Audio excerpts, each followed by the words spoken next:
Shalom. Shalom. Di luar dengar kau Bapak Mama? Baik, terima kasih. Sekali lagi shalom. Shalom. Selamat kita berjumpa dalam ibadah Minggu Sengsara Tuhan Yesus yang ke-7 pada pagi hari ini.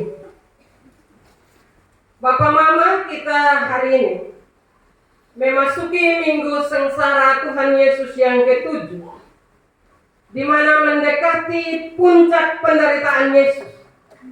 Itu hanya demi keselamatan dunia, termasuk di dalamnya kita semua.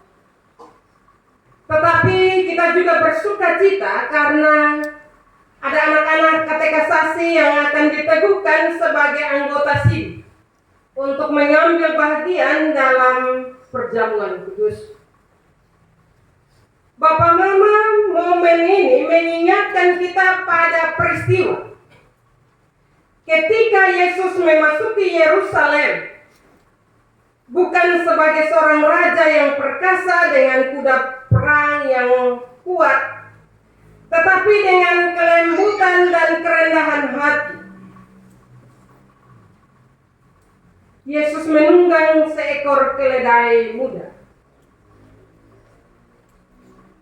Ini adalah gambaran dari Raja Damai yang berbeda dengan dunia ini. Bapak Mama, saudara-saudari yang saya kasihi dalam Tuhan, keledai dalam cerita ini memiliki arti simbolis yang melambangkan kedatangan Tuhan Yesus sebagai Raja Damai. Bukan raja yang datang untuk berperang. Tuhan Yesus tidak datang dengan kekerasan, tetapi dengan kelemah lembutan. Dalam firman ini kita bisa lihat minimal 3 karakter Raja Damai. Yaitu yang pertama, Raja Damai tidak menggunakan kekuatan fisik untuk menguasai, tapi merangkul dengan kelemah lembutan. Yang kedua, Raja Damai tidak memimpin perang atau berpolitik untuk merdeka, tetapi mengorbankan diri untuk menyelamatkan manusia dari dosa. Dan yang ketiga, Raja Damai berpikir, bersikap, dan berkata-kata dengan lemah lembut, namun tegas menolak kelaliman dan dosa. Jadi jangan kita salah mengerti. Kita bilang Yesus datang sebagai Raja Damai yang lemah lembut, berarti aman sah, ketong buat dosa. Tidak. Dia datang dalam kelemah lembutan, dia sebagai Raja Damai. Tetapi sekali lagi bahwa dengan tegas menolak kelaliman dan dosa. Yesus tidak kompromi dengan dosa. Bapak Mama, kita semua ini memang bukan Raja Damai, tetapi kita adalah anak-anak Raja Damai. Karena itu Bapak Mama, seorang anak seharusnya mewarisi karakter orang tuanya agar betul diakui sebagai anak. Kalau tidak, maka orang tua akan menyangkalnya. Dan kadang orang tua bilang, lu tahu siapapun anak walaupun sifat beda sekali. Maka sebagai pengikut Yesus Kristus, kita hendaknya hidup dengan gaya hidup Tuhan Yesus, yang rendah hati, panjang sabar, lemah lembut, tetapi tegas menolak dosa dan tidak berkata kotor, berbuat jahat dan berpikir untuk kompromi dengan dosa. Bapak Mama, saudara-saudara yang saya kasihi dalam Tuhan, dalam ibadah Minggu Sengsara yang ke-7 pada pagi hari ini, kita juga akan meneguhkan 38 orang anak-anak kita. Pertanyaan bagi kita dan juga anak-anak kita, Bapak Mama, saudara-saudari yang saya kasihi dalam Tuhan, sebagai pengikut Kristus, sudah siapkah tidak kompromi dengan dosa? Sudah kok? Saya tanya 38 orang. Sudah kok? Siap untuk tidak kompromi dengan dosa? Siap. Sebentar nanti ketong lihat Biasa begitu Pak Mama ini mau habis, dia jawab sah, pendeta bilang siap. Tapi nanti kau lihat sebentar sampai besok pagi. Siapa yang kompromi dengan dosa, menyahut bahwa mau setia mengikuti Kristus, tapi siap menolak dosa, siap menolak kejahatan yang tidak sesuai dengan kehendak Tuhan, terbukti sebentar. Mulai keluar malam, kira-kira kermanya, siap koson kuat koson. Saya kembalikan kepada adik-adik. Sekali lagi Raja Damai, dia lemah lembut, tetapi sekali lagi dia menolak, bahkan dia tidak kompromi dengan dosa dan kejahatan. Dia Raja Damai, dia benar, dia lemah lembut, tapi sekali lagi Tuhan Yesus tegas. Bapak, Mama, saudara-saudara yang saya kasihi dalam Tuhan, kita dipanggil untuk hidup dalam kebenaran, penuh kasih dan lemah lembut, tetapi juga tegas menolak ketidakbenaran. Di sinilah letak tantangan mengikuti Yesus Kristus. Mengikuti Yesus bukan sekedar lemah dan mengikuti kehendak dunia, tetapi lemah lembut dan tegas sekali lagi menolak yang jahat. Mengikut Yesus harus membawa damai.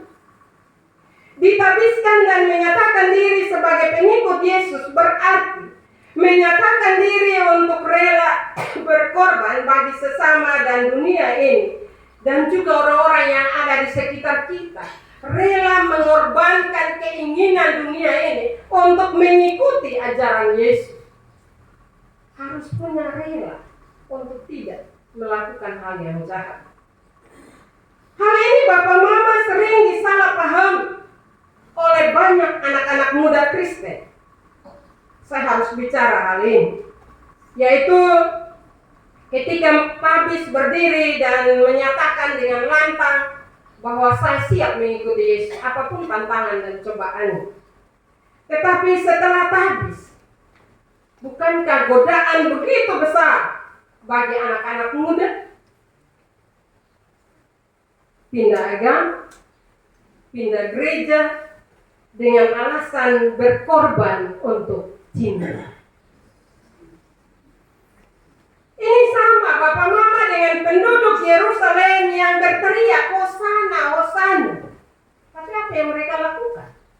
Setelah itu mereka menyalibkan Tuhan Yesus. Mereka berteriak Hosana, Hosana, kemudian mereka berteriak lagi, salibkan dia dan bebaskan Barabas. Banyak pemuda-pemudi setelah habis lebih memilih Barabas daripada Tuhan Yesus. Dengan sejumlah alasan yang membenarkan dirinya. Kosu cinta na, sapa molar. Atau memuluskan hati bilang, kok semua agama sama pendeta. Tapi ingat Bapak Mama, Tuhan itu kasih, tetapi dia juga cemburu. Ketika kita menyatakan percaya kepadanya, Tuhan Yesus punya kerinduan untuk kita mengikuti ajarannya, kehendaknya. Kenapa? Karena kita adalah anak-anaknya. Yang namanya anak berarti orang tua menasihati kita, kita tunduk. Nah, kita adalah anak-anak Tuhan Yesus. Karena itu ajarannya, keteladanannya, yang itu harus kita teruskan dalam kehidupan kita. Saya juga bukan hanya omong untuk anak-anak yang mau ditabis hari ini, tetapi kita semua juga. Karena kita bilang kita anak-anak Tuhan. Kalau orang omong kesana, anak setan, potong marah. Lu kira-kira. Tetapi perilaku kita tidak menunjukkan bahwa kita ada dengar Tuhan ku ajaran, ikut Tuhan ku mau. Karena itu sekali lagi, kalau kita sebagai pengikut Kristus, marilah Bapak Mama, kita merendahkan diri di hadirat. Karena dia datang dalam kelemah lembutan, dalam menderita dia diam. Kasihan Bapak Mama, ketika Tuhan Yesus, orang Yahudi pukul, para tentara memukulnya, dia tidak melawan, dia diam.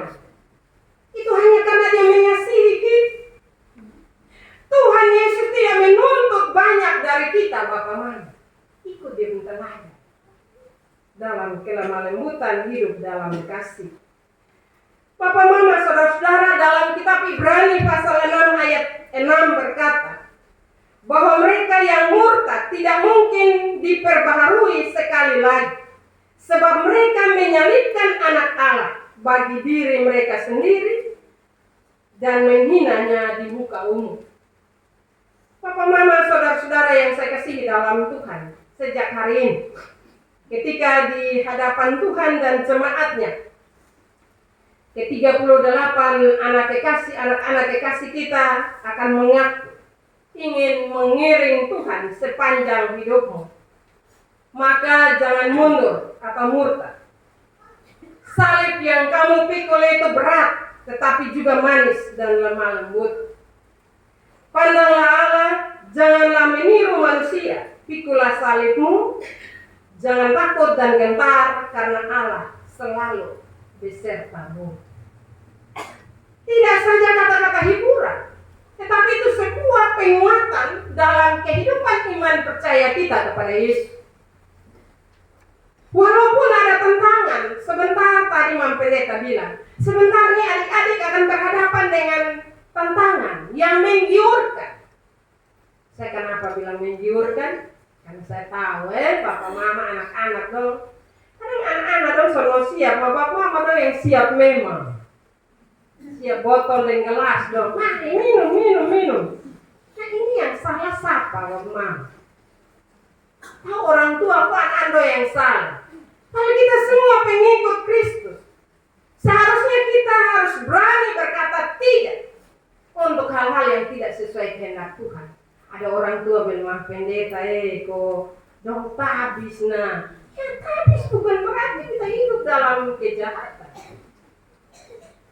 Karena itu Bapak Mama, tadi saya bilang adik-adik, nanti Pendeta dengar. Siapa yang bertahan? Siapa yang bertahan untuk tidak melakukan hal-hal yang tidak sesuai kehendak Tuhan? Dewasa dalam iman artinya dewasa untuk memuliakan Tuhan dalam kehidupan setiap hari. Ketika omong begini, saya ingat cerita Yudas, Yudas dan Tuhan Yesus. Setan mulai korek Yudas pun hati pelan-pelan. Ada duduk sama-sama, tetapi setan subisik sesuatu di telinga Yudas. Kebersamaan yang menyenangkan seketika berubah menjadi hal yang menyakitkan. Karena itu hari ini 38 orang anak. Kebersamaan kita hari ini Tuhan berkati. Kebersamaan hari ini memuliakan Tuhan. Karena itu ketika kita kembali, jangan nodai kemuliaan Tuhan dalam kehidupan kita. Sekali lagi Tuhan cemburu. Tuhan mau supaya anak-anaknya kalau bilang percaya kepada Tuhan sebagai pengikut Kristus, bertahanlah dalam berbagai cobaan dunia yang begitu menggiurkan. Karena Tuhan tidak kompromi dengan hal-hal dunia. Karena itu marilah kita semua yang hadir pada pagi hari ini di Minggu Sengsara yang ke-7 ini, marilah kita merefleksikan kebenaran firman Tuhan ini dalam hidup kita. Jangan kita memuliakan nama Tuhan, Hosana bagi Raja Damai. Sebentar kita bilang salibkan dia. Jangan. Kalau kita bilang Hosana bagi Raja Damai, Hosana itu harus tetap kita lantunkan, kita ungkapkan dalam kehidupan keseharian kita. Apapun masalah hidup kita, tetapi terus memuliakan nama Tuhan. Firman Tuhan memberkati kita pada pagi hari ini. Amin.